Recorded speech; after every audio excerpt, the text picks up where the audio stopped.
An Independence police captain is suing the city, saying he faced discrimination and retaliation.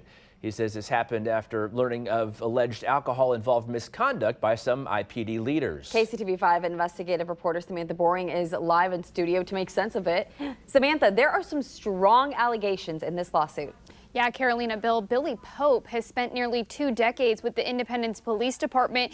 In this lawsuit, he says he was discriminated against for his age, dealt with a hostile work environment, and was retaliated against for calling out alleged misconduct.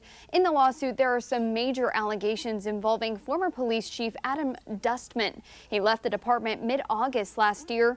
Pope says in 2024, Dustman crashed his city patrol vehicle into 2 mailboxes while allegedly intoxicated. Court records say that Pope found the internal investigation system had no file on record about that crash. He says he also dealt with retaliation by Dustman when speaking out against him during an interview regarding a separate discrimination case with the city.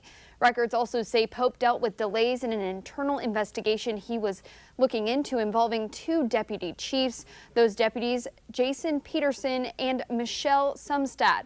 They're accused of drinking and driving their city-issued vehicles. He alleges one of the deputy chiefs tried to have the bar involved delete the video.